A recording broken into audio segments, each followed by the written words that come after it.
तो भाई कालपे को पता है कि इंडिया में मार्केटिंग करनी कैसे है, अपने फोन को पॉपुलर कैसे करना है, लोगों के बीच में चर्चा कैसे करवानी है। और कालपे नहीं, काल भाई, इन्होंने अपना ट्विटर का यूजर नेम तक चेंज कर लिया था इस फोन के प्रमोशन के लिए। सिर्फ इन्होंने नहीं, इनकी टीम के बंदों ने भी चेंज कर लिया था। और जैसी मार्केटिंग खत्म, वो भाई से फिर पे हो गया। फिर उसके बाद रणवीर सिंह को ब्रांड एम्बेसडर बनाना। एंड अभी रिसेंटली इन्होंने एक यूट्यूब वीडियो डाली है अपने चैनल पे, और उसके अंदर ये अपने फोन को दूसरे फोन से कंपेयर कर रहे हैं। एंड उसमें नंबर अंधाधुनी भाई साहब, मतलब तुम्हारा कुत्ता कुत्ता और हमारा कुत्ता टॉमी।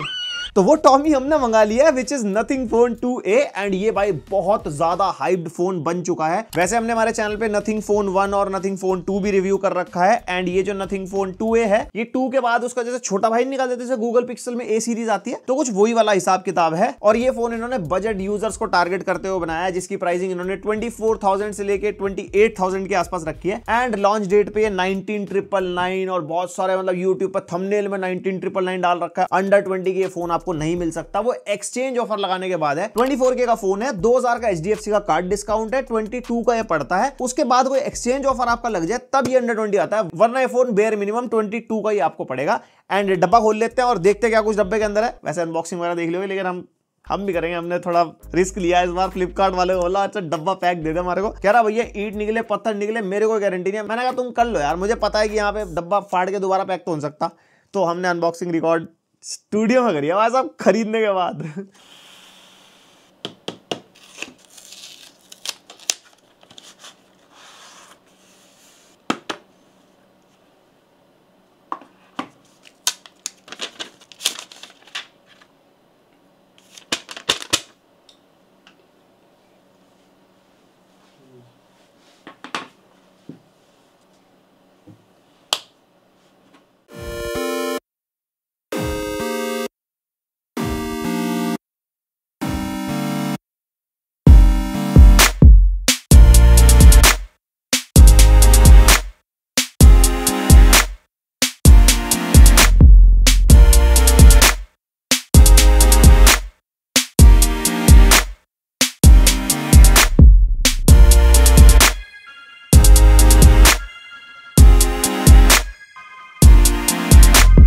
एंड एक अच्छी चीज और एक बुरी चीज, बॉक्स से निकालते स्क्रीन गार्ड प्री अप्लाइड मिलता है हमारे को, तो भागने की जरूरत नहीं है। एंड भाई प्लास्टिक फ्रेम के साथ ये फोन आता है, तो कवर देना चाहिए था बॉक्स के अंदर। कितने सारे ब्रांड्स है जो आज की डेट में बॉक्स के अंदर ही कवर डाल के देते हैं। और जो इन्होंने वीडियो बनाई थी अपने यूट्यूब चैनल पे, उसमें अनबॉक्सिंग के बारे में जो इन्होंने नंबर अंधाधुन बांटे हैं ना, तुम वो वीडियो देखना, तुम कहोगे भाई साहब ये कुत्ता टॉमी वाली बात ठीक ही है। एंड अगर वेरिएंट्स और प्राइसिंग की बात करते हैं तो 8,128 वाला 24,000 का है, और उसके बाद 8,256 है 26,000 का, एंड 12,256 है 28,000 का। भाई वो बिल्कुल ही बेकार मॉडल है, वो तो लेने की जरूरत ही नहीं, क्योंकि स्टोरेज तो कम से कम बढ़ती 12,512 होता तो एक बार को फिर भी बनता, लेकिन 12,256 तो मेरे हिसाब से 12 GB रैम की कोई नीड नहीं है। 8,256 वाला सबसे सही वेरिएंट है जो आप परचेज कर सकते हो। एंड फोन के डिजाइन से शुरुआत कर लेते हैं। यहाँ पे हमने व्हाइट कलर मंगवाया है इसका। ब्लैक कलर के अंदर ना बहुत ज्यादा फिंगरप्रिंट्स वगैरह आ जा रहे हैं, जिन्होंने भी ऑलरेडी यूट्यूब पे रिव्यू कर रखा है, और मेरे को ना व्हाइट ज्यादा पसंद आया देख के, तो मैंने व्हाइट वाला ही मंगाया। और यहाँ पे जिसका पावर बटन है और वॉल्यूम बटन है वो हमारे को ब्लैक फिनिश में मिलते हैं, और ये जो बटन्स है ना ये हमारे को मेटल के मिलते हैं। बाकी जो पूरा फ्रेम है इस फोन का वो हमारे को प्लास्टिक में मिलेगा। एंड पीछे जो ये मटेरियल है ये भी हमारा पूरा का पूरा पॉलीकार्बोनेट का मटेरियल है।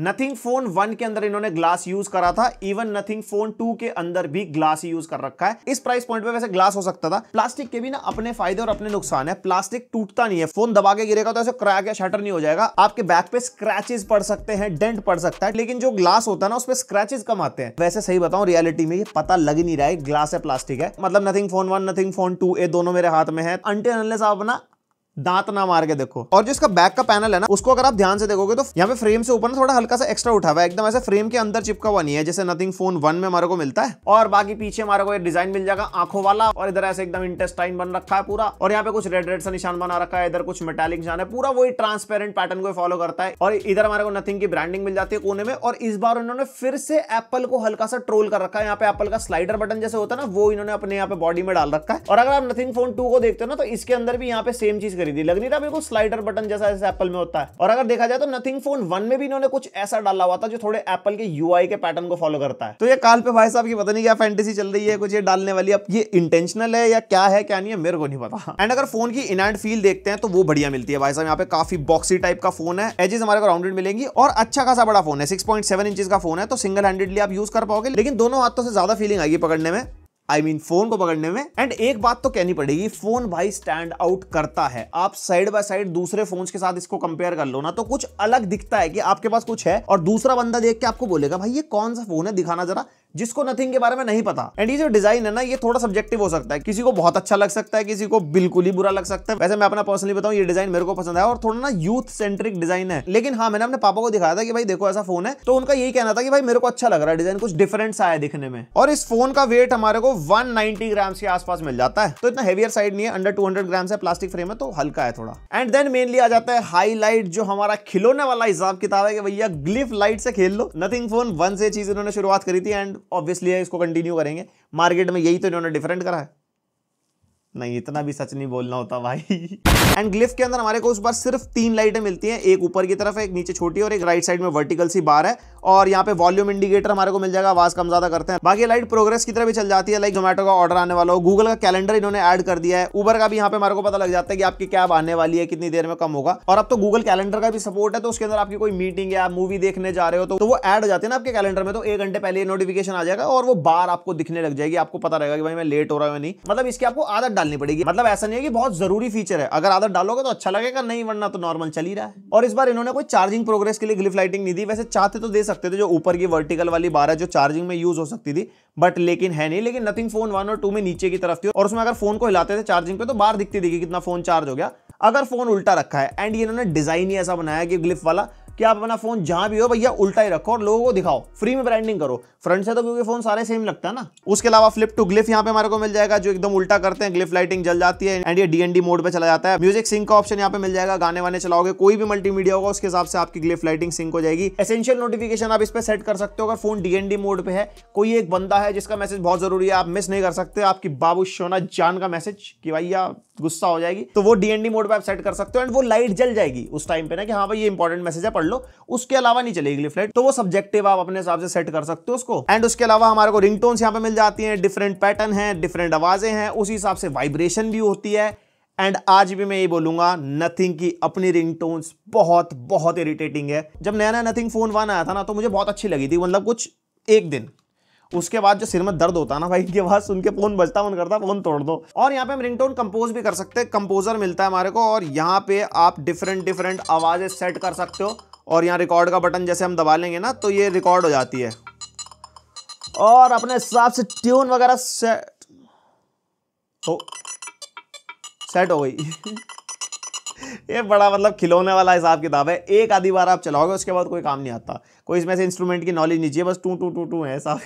और ये जो ग्लिफ लाइटिंग है हम कैमरा में यूज कर सकते हैं, फ्लैश को अगर यूज नहीं करना, इसकी ग्लिफ लाइट्स को यूज करना है सॉफ्ट लाइट के लिए, तो वो यूज हो जाएगी। नथिंग फोन 1 और 2 में मेरे को वो ज्यादा प्रैक्टिकल लगी थी, क्योंकि इसके अंदर ज्यादा लाइट्स थी, इसके अंदर लाइट ही 3 ही बार दे रखे, तो इतनी ज्यादा वो प्रैक्टिकल नहीं होती। एंड अगर आपको टॉर्च की तरह यूज करना है, अपनी फ्लैश लाइट ना जला के ग्लिफ लाइटिंग यूज करनी है, ज्यादा चांदना नहीं करना अपने कमरे में, बिल्कुल एकदम स्मूथ लाइट चाहिए, तो ग्लिफ लाइटिंग वहां पे काम आ जाएगी।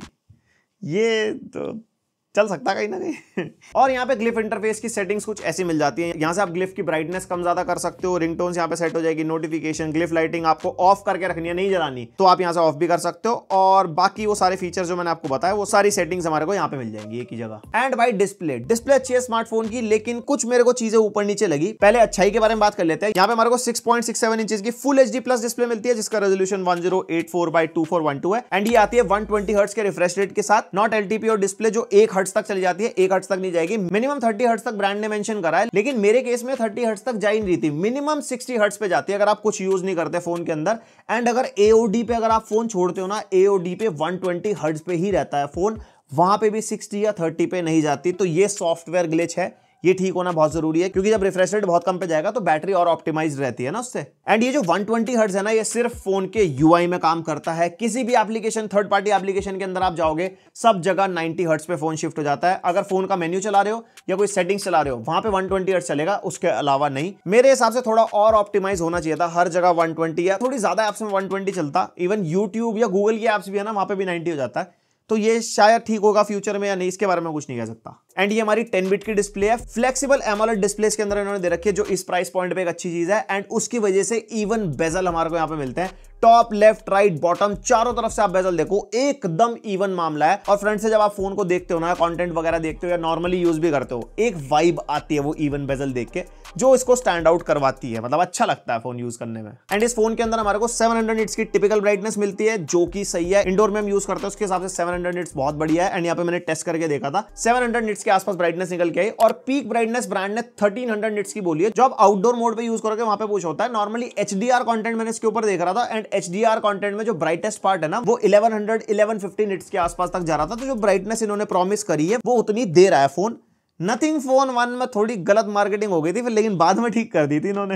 एंड इस स्मार्टफोन के अंदर हमारे को 100% DCI P3 मिलती है, जिसकी वजह से आप इस पे कंटेंट वगैरह देखोगे ना, ओहो भाई स्वाद आ जाता है देखने में। OTT पे कंटेंट देखना हो, YouTube पे आप कंटेंट देखते हो, कलर्स बहुत बढ़िया आते हैं, वाइब्रेंट और पंची कलर्स आपको मिलेंगे। कंट्रास्ट रेशियो भी अच्छा है, ब्लैक्स, डीप ब्लैक्स मिलते हैं। एमोलेड पैनल है, तो डिस्प्ले में आपको कंटेंट के हिसाब से कोई दिक्कत नहीं होने वाली। एंड 240 हर्ट्ज का टच सैंपलिंग रेट हमारे को यहाँ पे मिलता है। टच सैंपलिंग रेट वही है जैसे हमारे माउस में पोलिंग रेट होता है ना, कि कैसे हमारा क्लिक रजिस्टर हो रहा है सिस्टम तक, ऐसे इसमें कैसे हमारी फिंगर रजिस्टर हो रही है। तो higher is better. 240 hertz is good, like normally भी आप यूज करते हो या इस पे गेमिंग वगैरह भी करते हो तो उसमें कोई दिक्कत नहीं आएगी। और इसके अंदर हमारे को 2160 हर्ट्ज की PWM डिमिंग भी मिल जाती है। PWM डिमिंग में एक्चुअली सीन क्या होता है कि आपकी डिस्प्ले ना रिफ्रेश हो रही होती है सेकंड्स के हिसाब से, तो बेसिकली एक फ्लिकर होता है जो हमारी आंखें नोटिस नहीं कर पाती। इसके अंदर जितनी ज्यादा PWM डिमिंग का हर्ट्ज मिलेगा ना हमारे को, उतनी बेटर है, उतना स्ट्रेन फ्री एक्सपीरियंस आपका रहेगा। एंड इसके अंदर जो हमारे को वो नंबर मिलता है वो अच्छा है। और जैसे कि एमोलेड पैनल है तो ऑलवेज ऑन डिस्प्ले के साथ ही आता है। एंड ऑलवेज ऑन डिस्प्ले की बढ़िया लगती है, मतलब नथिंग के टच आपको मिलेंगे, विजेट्स वगैरह आप इस पे ऐड ऑन कर सकते हो। इसके बारे में अभी अब UI वाले पार्ट में बात करेंगे डिटेल में। और मल्टीमीडिया एक्सपीरियंस के मामले में वाइड वाइन L1 का सपोर्ट यहाँ पे हमारे को मिलता है। आप फुल HD रेजोल्यूशन में OTT पे कंटेंट देख पाओगे।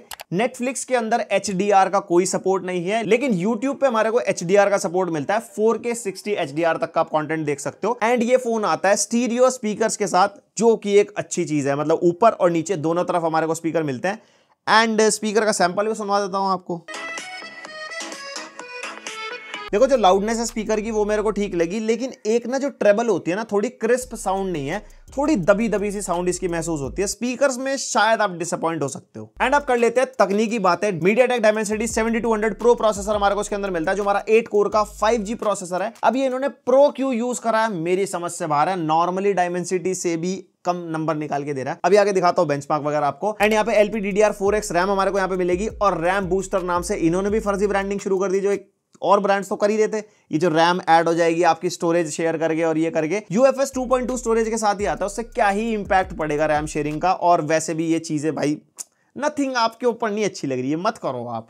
और ये फोन IP54 रेटेड है, तो पानी वानी के थोड़े बहुत छींटे लग जाए तो फोन को कुछ नहीं होगा। ज्यादा भिगा भिगा मत देना। वैसे मेरे हिसाब से फोन को पानी से दूर ही रखना चाहिए। एक्सीडेंटली अगर कुछ छींटे मीटे थोड़े बहुत लग गए तो खराब नहीं होगा। एंड वायरलेस कनेक्टिविटी में Wi-Fi 6 एंड ब्लूटूथ वर्जन 5.3 हमारे को मिलता है। और 5G कनेक्टिविटी के साथ आता है 13 5G के बैंड्स हमारे को यहाँ पे मिलते हैं। एंड अच्छा चलता है इंटरनेट वगैरह, कोई दिक्कत नहीं आई मेरे को तो। और बाकी सारे इंपॉर्टेंट सेंसर्स हमारे को यहाँ पे मिल जाते हैं। सेंसर ऐप का स्क्रीनशॉट आप अपने सामने देख सकते हो। बाकी NFC भी हमारे को इस फोन में मिलता है, जो कि एक अच्छी चीज है। एंड फिंगरप्रिंट सेंसर भी हमारे को यहाँ पे मिल जाएगा। लेकिन फिंगरप्रिंट सेंसर की जो पोजीशन है ना, वो मेरे को अच्छी नहीं लगी। थोड़ी सी ऊपर होनी चाहिए थी। हाथ ना इस जगह थोड़ा ज्यादा पड़ता है, नीचे है थोड़ा। एंड फिंगरप्रिंट भी इतना ज्यादा कोई फास्ट नहीं है, थोड़ा सा होल्ड करके चलाते तो खुलता है, और कभी कभी खुलता भी नहीं है, थोड़ा 3-4 बारी ऊपर नीचे करना पड़ता है तब खुलता है। तो फिंगरप्रिंट के अंदर इतनी एक्यूरेसी नहीं है। एंड अब बात कर लेते हैं परफॉर्मेंस की। यहाँ पे सबसे पहले बेंचमार्क के नंबरों पे नजर मारते हैं। सबसे पहले अंतुतु बेंचमार्क, जिसका स्कोर 6,71,000 के आसपास आया। दूसरे फोन्स के कंपैरिजन में ये कम है अगर आप ऑनलाइन रिव्यूज वगैरह देखोगे। और ये हमारा Geekbench 6 का बेंचमार्क, नंबर नोटिस करने हो तो। एंड CPU थ्रॉटल टेस्ट भी मैंने किया था, इसके अंदर भी स्टेबिलिटी इतनी नहीं है, काफी सारे डिप्स वगैरह यहाँ पे हमारे को मिले अगर आप ध्यान से देखोगे। वैसे 15 मिनट्स का है ये। एंड लास्टली हमारा वाइल्ड लाइफ स्ट्रेस टेस्ट, इसके अंदर स्टेबिलिटी 99% के आसपास आ गई थी, जो कि सही है। एंड अगर रियल लाइफ परफॉर्मेंस की बात करते हैं तो फोन चलने में कोई दिक्कत नहीं देता। लाइक मल्टीपल एप्स आपको यहाँ पे खोलनी हो। मेरे पास 8GB रैम वाला वेरिएंट है, तो इसके अंदर मेरे को कोई दिक्कत नहीं आई। थोड़े बहुत लैग वैग मेरे को महसूस हो रहे थे जब फोन नया नया अनबॉक्स करके चलाना शुरू किया था, उसके बाद वो लैग्स वगैरह भी मेरे को कहीं पे महसूस नहीं हुए। एंड फोन सही चल रहा था, ऐसी कोई दिक्कत नहीं है। परफॉर्मेंस में डे टू डे लाइफ में एप्स चलानी हो, सोशल मीडिया चलाना हो,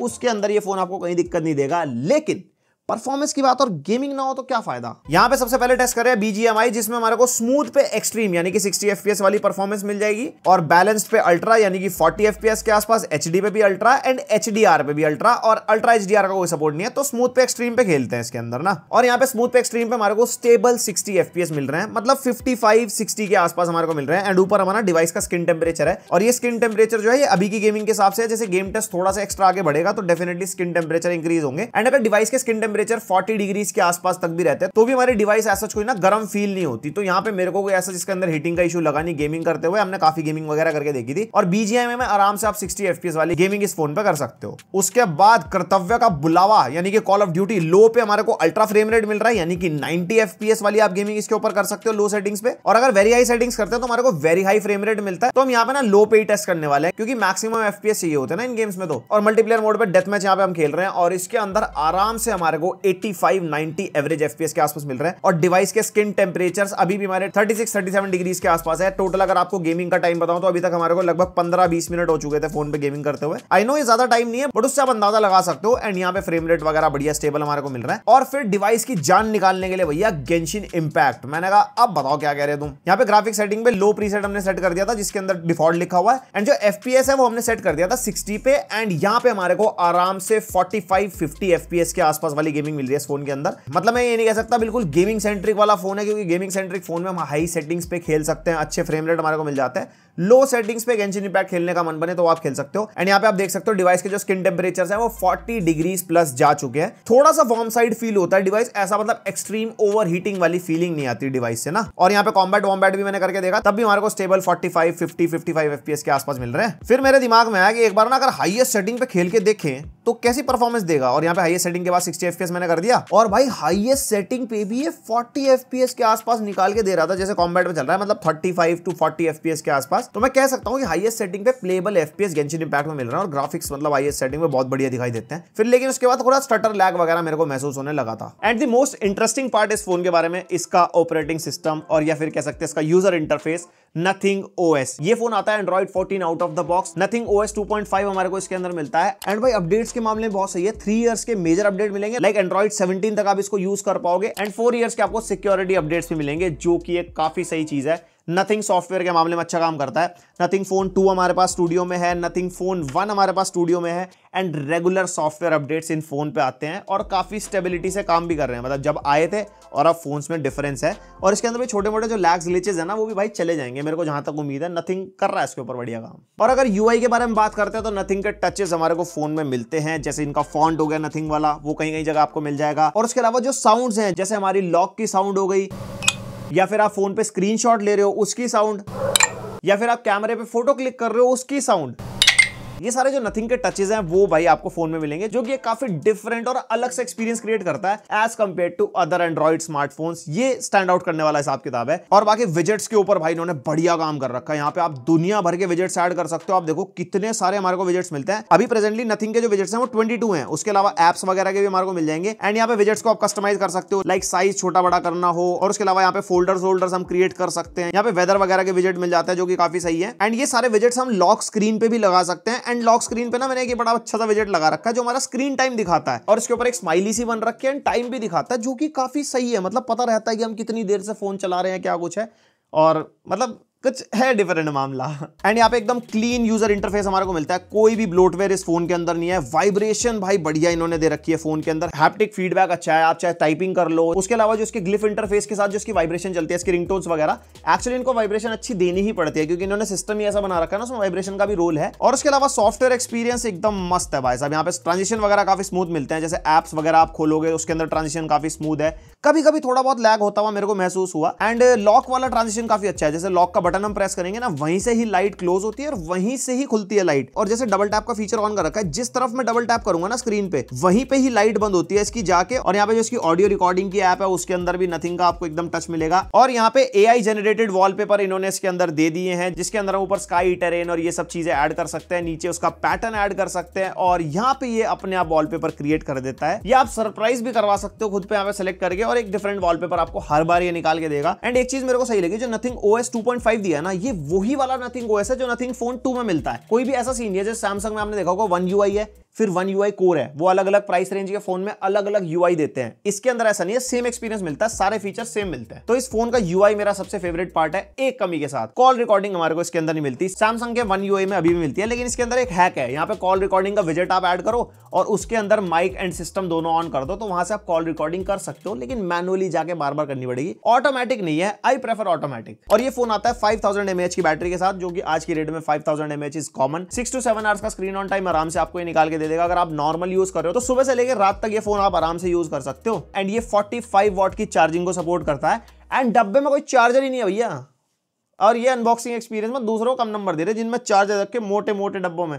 देन बात कर लेते हैं कैमरा के बारे में। कैमरा ऑन पेपर काफी इंटरेस्टिंग है। पीछे हमारे को दो सेंसर 50+50 मेगापिक्सल के मिल जाते हैं, एक मेन है और एक अल्ट्रा वाइड है। एंड फ्रंट का सेंसर भी हमारा 32 मेगापिक्सल का है। तो यहाँ पे नंबर तो काफी अच्छे खासे बढ़े हैं, लेकिन सबसे पहले वीडियो की बात करते हैं। यहाँ पे फ्रंट कैमरा से आप 1080p 60 fps तक की वीडियो रिकॉर्ड कर सकते हो। एंड बैक कैमरा से 4K 30 एंड 1080p 60 fps की आप वीडियो रिकॉर्ड कर पाओगे। और अगर आपको यहाँ पे स्लो मोशन रिकॉर्ड करना है तो 1080p 120 fps का स्लो मोशन रिकॉर्ड कर देगा। और कुछ ऐसी क्वालिटी स्लो मोशन की निकल के आती है, अच्छी खासी क्वालिटी पे रिकॉर्ड करता है, लेकिन अच्छी खासी लाइटिंग भी होनी चाहिए स्लो मोशन के लिए ना। और ये इसका बैक कैमरा का वीडियो सैंपल है। इसके अंदर थोड़े से हमारे को शुरुआत में फ्रेम ड्रॉप से मिलते हैं, पहले ज्यादा मिल रहे थे, अपडेट के बाद से वो फ्रेम ड्रॉप वगैरह नहीं मिल रहे। और कुछ ऐसी ही माइक की क्वालिटी है, ऐसी कैमरा की क्वालिटी है। नॉर्मल वॉक में कर रहा हूँ एंड वॉक करते हुए कुछ इतनी स्टेबलाइजेशन हमारे को मिल जाएगी। बैक कैमरा की क्वालिटी का अंदाजा आप लगा सकते हो कि कैसी है। और ये कुछ फ्रंट कैमरा की वीडियो क्वालिटी है। माइक टेस्ट भी फोन का यूज हो रहा है और नॉर्मल वॉक में कर रहा हूँ, कुछ ऐसी स्टेबलाइजेशन का अंदाजा लगा सकते हो और कुछ ऐसी वीडियो क्वालिटी का अंदाजा लगा सकते हो। कभी वीडियो बनानी हो, व्लॉग व्लूग करना हो, आएगा ही। और यहाँ पे अगर कैमरा यूआई की बात करते हैं तो काफी बेसिक कैमरा यूआई मिल जाएगा, जैसा नथिंग फोन में मिलता ही है। स्लो मोशन यहाँ पे मिलता है, वीडियो मिल जाएगा, फोटो है, पोर्ट्रेट है। और उसके अलावा अगर मोर के अंदर जाता है तो ज्यादा ऑप्शन नहीं है, टाइम लैप्स, पैनोरामा और एक्सपर्ट ऑप्शन यहाँ पे मिल जाएगा। अगर आपको कुछ कस्टमाइजेशन, ISO सब कुछ ये सब व्हाइट बैलेंस वगैरह छेड़ के करना है। और यहाँ पे कुछ थोड़े बहुत फोटो के इफेक्ट्स वगैरह मिल जाएंगे इसके अंदर। एंड अगर फोटो सैंपल्स की बात करते हैं तो मैं कहूंगा काफी डिसेंट कैमरा है इसका। वैसे हाँ, शुरुआत में काफी इनकंसिस्टेंट था, लेकिन उसके बाद हमारे को सॉफ्टवेयर अपडेट्स वगैरह मिले, उसके बाद इसके कैमरा के अंदर काफी इंप्रूवमेंट आई है। मतलब अब कंसिस्टेंटली फोटो खींच है। यहाँ पे डायनेमिक रेंज वगैरह हमारे को बढ़िया मिल जाती है। फोन मतलब अच्छे से लाइटिंग वाइटिंग एडजस्ट कर पाता है। और बाकी बहुत सारे हमने सैंपल्स लिए इसके, आप देख सकते हो एकदम आसमान है, सामने बिल्डिंग्स हैं और ये कुछ पार्क में बच्चों के खेलते हुए की फोटो है। एंड ये हमारी 1x का सैंपल हो गया। उसके बाद ये हमारा 2x का सैंपल है। इसके अंदर हमारे को 1x और 2x मिलता है, बाकी आप डिजिटली जूम कर सकते हो इसके अंदर। और यहाँ पे मैं कह सकता हूँ कभी कभी फोटोज को ना ओवर शार्पन ये कर देता है। मतलब जैसे ग्रीन है तो बहुत ही ज्यादा ग्रीन कर देगा, कभी जैसे आसमान में थोड़ा नीलापन है तो बहुत ही ज्यादा नीलापन हो जाता है। तो कहीं ना कहीं थोड़ा बहुत ऊपर नीचे जाता है। लेकिन मैं कह सकता हूँ कि हाँ, जिस प्राइस पॉइंट का फोन है, one of the best camera तो नहीं कहेंगे, बट कहते हैं ना जैसे यूजेबल फोटोज, कभी आपको किसी के साथ फोटो खींचनी है, किसी के साथ शेयर करनी है, तो उसके अंदर मतलब बढ़िया रिजल्ट से दे देता है। एंड अगर पोर्ट्रेट सैंपल्स की बात करते हैं तो पोर्ट्रेट मोड में अच्छा परफॉर्म करता है। लाइक जो एज डिटेक्शन है, पीछे का ब्लर है, वो काफी हमारे को नेचुरल मिलता है। और अगर इंसानों की फोटो खींचते हैं तो उसके अंदर भी एज डिटेक्शन बढ़िया कर देता है एंड पीछे का ब्लर भी अच्छा खासा हमारे को मिल जाता है। और ये हमारा स्मार्ट सा डॉगी है, इसकी हमने फोटो खींची, एकदम बढ़िया फोटो निकल गई। एंड अगर प्राइमरी कैमरा से अगर हम ह्यूमंस की फोटो लेते हैं ना, तो उसके अंदर ना थोड़ा कलर्स में मेरे को डिफरेंस लगा। मतलब जैसे होता है ना, कहीं से तो बहुत ज्यादा कलर्स वगैरह, स्किन्स वगैरह ओवर एक्सपोज हो जाती है। जैसे पीछे ग्रीन्स हैं तो वो ग्रीन्स भी बहुत ज्यादा ओवर एक्सपोज दिखते हैं। एंड जैसे यहाँ पे मैंने फोटो खिंचवा रखी है रेड टी शर्ट में, तो रेड को बहुत ज्यादा ही बूस्ट इसने कर दिया। थोड़ा सोशल मीडिया वाली फोटो निकालने की कोशिश करता है, लेकिन वो उसको ना कहीं जाके ना एकदम खराब सी कर देता है। एंड यहाँ पे पोर्ट्रेट हम टेस्ट करके देख रहे थे, पोर्ट्रेट ठीक निकाल देता है ये। लेकिन पोर्ट्रेट में भी ना एक चीज मैंने नोटिस करी, कभी कभी तो ब्लर बहुत ही बढ़िया हो जाएगा, कभी कभी ऐसा होता है कि कुछ चीजें ब्लर होती है, कुछ चीजें ब्लर होती ही नहीं है बैकग्राउंड में। जैसे ये वाली फोटो आप देख सकते हो, उसके अंदर कुछ जगह ब्लर है, लेकिन कुछ जैसे एल्बो के बीच वाला एरिया है उसके अंदर ब्लर हुआ ही नहीं है पोर्ट्रेट मोड में। तो थोड़ा सा इनकंसिस्टेंट कैमरा हमारे को मिलता है इसका। और ये हमारे कुछ लो लाइट के सैंपल्स है। लो लाइट में मेरे को बस ये ठीक लगा इसका कैमरा। ऐसा नहीं है कि बहुत ही अच्छा है, ऐसा भी नहीं है कि बहुत ही बेकार है। यहाँ भी कहूंगा मैं डिसेंट परफॉर्मिंग है, एवरेज परफॉर्मिंग है। बट वही बात है, ये हमारा कैमरा सेंट्रिक फोन नहीं है और हो सकता है फ्यूचर अपडेट्स में शायद ये थोड़ा इंप्रूव हो जाए। और ये फ्रंट कैमरा के सैंपल्स हैं, कुछ इंडोर में लिए हैं, कुछ आउटडोर में लिए हैं। इससे आप अंदाजा लगा सकते हो फ्रंट कैमरा की भी जो परफॉर्मेंस है वो ओके ओके है। और ये कुछ वैसी फोटोज होगी, कुछ सामान की लाइट होगी, एक्सबॉक्स और ये सब छोटी मोटी चीजें हैं। तो कुछ कैमरा से इतनी एक्सपेक्टेशंस आप कर सकते हो। ओवरऑल फिर से कंक्लूड कर देता हूं, ना तो कैमरा बहुत ही अच्छा है और ना तो कैमरा बहुत ही बेकार है, बस ठीक ठीक है। तो ये तो होगी पूरी बातचीत फोन की। एंड अगर कंपेयर करते हैं कंपेटिटिव फोन से, क्योंकि 20 से 25 हजार में दुनिया भर के फोन हैं, जो 25 हजार तक खर्च करता है वो थोड़ा बहुत 2-3 हजार एक्स्ट्रा डाल के और फोन के लिए भी जा सकता है। तो इस रेंज में Realme का 12 Pro Plus आपको मिल जाएगा, जिसका कैमरा अच्छा है, डिजाइन बहुत तगड़ा है। डिजाइन वैसे सब्जेक्टिव हो सकता है, 12 Pro Plus भी अपनी जगह अच्छा है, वैसे ये भी अपनी जगह अच्छा है। और 12 Pro Plus के डिजाइन को कितना कम नंबर दिए थे उस वीडियो में मुझे याद नहीं आ रहा, लेकिन वो वीडियो बार बार दिमाग में आ रही मेरे। एंड लेकिन एक बात है, Realme का OS UI खत्म, ब्लोटवेयर से भरा हुआ, जल्दी से अपडेट्स वगैरह भी नहीं मिलते हैं, उस मामले में नथिंग इज बेटर। एंड अगर परफॉर्मेंस सेंट्रिक स्मार्टफोन के लिए जाते हो तो पोको X6 Pro आपको मिल जाएगा, जो अच्छी परफॉर्मेंस निकाल के देगा इसी प्राइस रेंज के आसपास। इसकी अच्छी परफॉर्मेंस नहीं है उसके कंपैरिजन में। एंड iQOO Z9 आपको मिल जाएगा, जो सेम ही चिपसेट के साथ आता है, बट वो ये कंपेटिटिव फोन है, थोड़ा कम प्राइसिंग मिलता है इसके कंपैरिजन में। वैसे वो मैंने टेस्ट नहीं कर रखा, उसके बारे में कुछ बोल नहीं पाऊंगा, लेकिन हाँ कंपैरिजन बहुत है, यूट्यूब पे आप जाके देख सकते हो। और अगर फास्ट चार्जिंग के पीछे आप भागते हो तो Redmi Note 13 Pro Plus है, जिसके अंदर आपको 120 वॉट की हाइपर चार्जिंग मिल जाती है। उसकी डिस्प्ले की ब्राइटनेस भी अच्छी है, लेकिन वही बात है UI के मामले में नथिंग फिर उससे थोड़ा बेटर है। और अगर बिल्कुल ही वैल्यू फॉर मनी फोन की बात करते हैं इसी प्राइस रेंज में, तो मोटो का Edge 40 जो हमने हमारे चैनल पर रिव्यू भी कर रखा है, वो एक काफी वैल्यू फॉर मनी स्मार्टफोन है। और उसके अंदर वायरलेस चार्जिंग भी आपको मिलती है, एंड उसके अंदर हमारे को IP68 रेटिंग भी मिलती है, जो इसके अंदर नहीं है। तो वो फोन तो तगड़ा है ही, एंड उसका UI मेरे को सही लगता है, वो भी काफी क्लीन, नो ब्लोटवेयर वाला, एकदम स्टॉक एंड्रॉइड एक्सपीरियंस लाता है। इसके अंदर नथिंग की एक स्किन चढ़ी हुई है, जो एक थोड़ा एक्स्ट्रा एक्सपीरियंस आपको देगी। एंड यहीं पे कंक्लूजन की बात कर लेते हैं, तो ये वन ऑफ द बेस्ट इस प्राइस पॉइंट पे स्मार्टफोन नहीं है। मैं कह सकता हूं बहुत ही बैलेंस्ड स्मार्टफोन है, परफॉर्मेंस के मामले में बैलेंस्ड है, जैसे कि आपने गेम्स वगैरह में देख ही लिया। Normal day to day task में कोई दिक्कत नहीं देगा आपको, ये मैं फॉर श्योर कह सकता हूं। और मेनली इस फोन का जो हाईलाइट है वो है इसका ऑपरेटिंग सिस्टम, जो क्लीन और एकदम प्रीमियम एक्सपीरियंस आपको दे रहा है। इस प्राइस पॉइंट पे और कोई स्मार्टफोन ऐसा एक्सपीरियंस नहीं निकाल के देता, जो कस्टमाइजेशन है विजेट्स वगैरह की, या आप UI के अंदर आइकन्स वगैरह देखते हो, उसके ट्रांजिशंस वगैरह देखते हो, वहां पे ये स्टैंड आउट करता है। और दूसरी जगह एक और स्टैंड आउट करता है, वो है इसकी लुक्स, और फोन से इसको बिल्कुल डिफरेंट बनाती है। और बस मेरी तरफ से यही था वीडियो में इस प्राइस पॉइंट पर। जो दूसरे फोन है उसके बारे में YouTube भरा पड़ा है, आप जाओ वो सारी वीडियोस देखो। मेरा कर्तव्य था इसका पूरा डिटेल में रिव्यू करना, जो हमने आपको करके दिखा दिया। आपको कैसा लगा फोन, आपके क्या थॉट्स है इसके बारे में, आप लोगे या नहीं लोगे वो मेरे को बताना। वैसे इसका प्राइस अगर एग्जैक्ट 20,000 तक ऑफर वगैरह लगा के आ जाता ना, तो ये ज्यादा वैल्यू फॉर मनी होता। अभी थोड़ा सा मतलब ठीक है, ऐसी कोई दिक्कत नहीं है, अच्छा फोन है, बैलेंस फोन है। बाकी अगर वीडियो पसंद है तो लाइक मार देना, पहली बार आया सब्सक्राइब। मिलते हैं नेक्स्ट वीडियो, अब तक के लिए bye. I wanna put up all my walls cause I'm not in the mood, but then I cut myself off from the rest of the room. I know that time can heal it all if you're